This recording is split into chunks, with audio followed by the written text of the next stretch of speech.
Hey everybody, Joe here with Candid at the Movies. This time I'll be doing a review for Season 1 of Star Wars Tales of the Jedi. This is a Disney Plus exclusive, and it is an animated series with 6 episodes that kind of goes over a whole bunch of different stories, but all the parables kind of connect. And I was the happiest person alive. I am a huge fan of her. And she was definitely,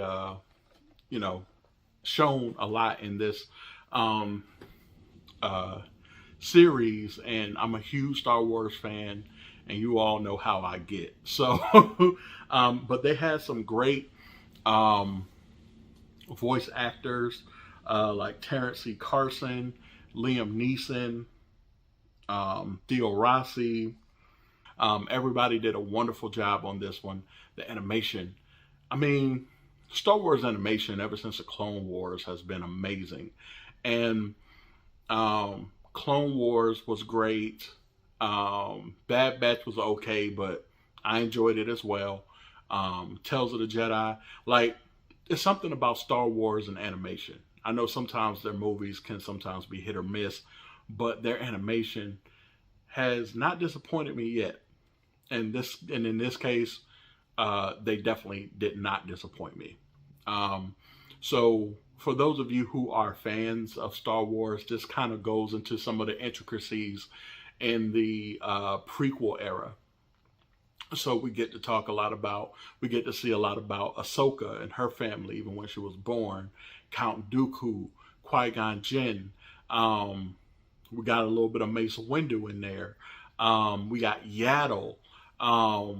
Some of the, lesser known characters, but some that I was very, interested in seeing on screen. And they did switch up some things from, legends to canon. And I could see that there were certain, mistakes that they made based off of just the way that people looked during that time. But for the most part, this one made my heart happy. It's obviously voiced very well. It's very beautiful. The plot is thick. It's deep.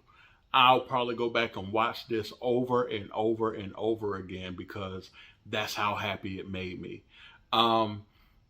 Let's see. I can't really even be mad at this one for any reason.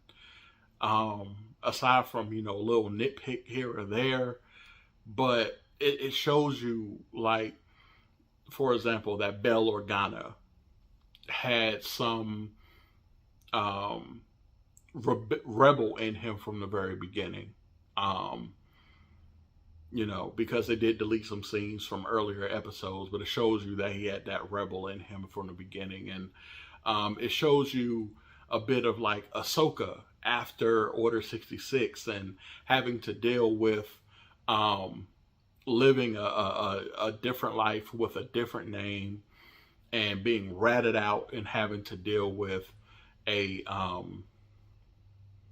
Sith. You know what I mean? Like a dark side user. It wasn't a Sith, but I can't think of the names of them right now because I'm having a brain fart. But you all know what I'm talking about. This is an amazing, amazing show.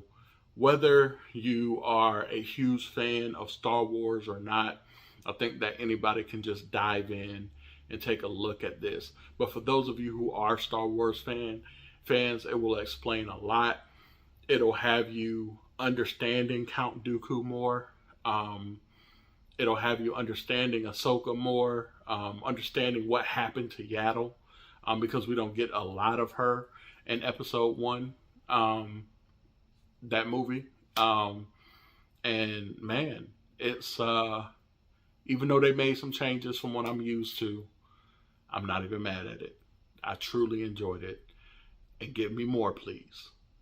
Season 2, please come soon. I'll have to give this season an A+. Y'all keep it going. I mean, Dave Filoni, thank you, sir. Thank you for keeping the Star Wars alive through animation. And I don't care what anybody has to say. I know that Star Wars fans can be somewhat, toxic sometimes, but I try to take each project as its own project, and also kind of see how it weaves into the greater Star Wars lore. I'm a happy camper. Just give it to you like that. So down in the comments below, let me know what you all thought, if you have seen it. And if you have not, let me know whether or not you will take a look at this one, or if this review has convinced you to go ahead and take a look at it, because I do highly, highly recommend this one. So again, I've been Joe with Candid the Movies. Please click that like, share, and subscribe, as well as hit that notification bell. And Ahsoka and I will see you all later. Take care. Peace. And have a fantastic day.